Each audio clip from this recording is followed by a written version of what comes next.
simplicity, the concept of simplicity within martial training, within martial skills. Very obvious. Some people say, KISS principle, keep it simple, keep it sweet and simple, keep it simple, stupid, that kind of. We just say keep it simple. You want your technique to be simple, you want it to be functional, you want it to be effective. It's not about being fancy, it's not about doing spinning kicks and jumping and jumping, spinning and things like that.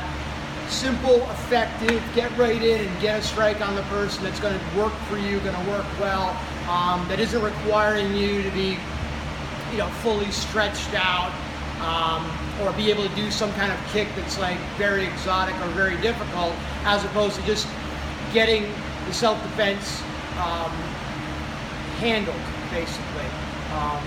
You can do a spinning hook kick and put the guy down, but I can do a finger jab, hit him in the groin, hit him with an elbow, hit him with a knee, hit him with another elbow.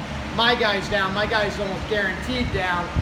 You'd be hard pressed to land that spinning hook kick like from a karate art of some kind. It's less likely to be successful. So it's all about getting it done. It's all about you being successful self-defense-wise. It's not about how complicated. There's no bonus points for complexity. And you're more likely to have your self-defense fail when you're going for complexity. You're more likely to have it succeed when you're keeping it simple. So any kind of emergency procedures in whatever field are very simple. When something crazy happens, we're going to do A, B, C, D. We're not going to make it complicated. We're going to keep this as simple as possible because we already have a very difficult, hard to deal with situation. When stress hits you, when you're fighting for your life, you're going to have that adrenaline dump. It's going to hit you. Your hand-eye coordination is going to go out the window.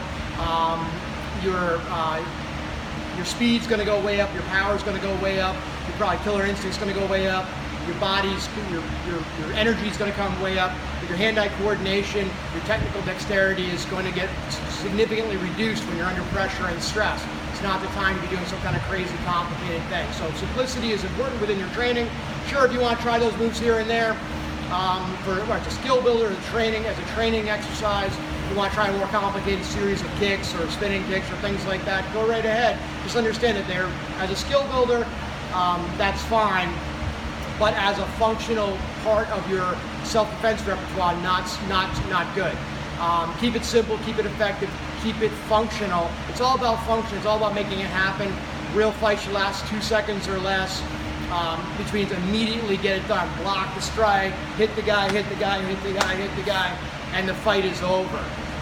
If you try and make it much more difficult, you try and use a lot of technical, something about like the sins of combat, one of which is trying to show all you know. So you try and show that super advanced technique that you know how to do, that super advanced spinning kick you like to do in class someplace in a self-defense scenario. It's very likely, or much more likely, to fail on you than a really rock-solid, simple technique. So simplicity, very important. Keep it in mind when you train, if you're talking about real training and real situations. If you're doing sport, if you're doing kids stuff, get as complicated as you want to do. That's what that is. That's martial ways, martial sports. That's fine. Just do it in the tournament. Do it in the, in the competition. Do it in your kata, whatever you're doing.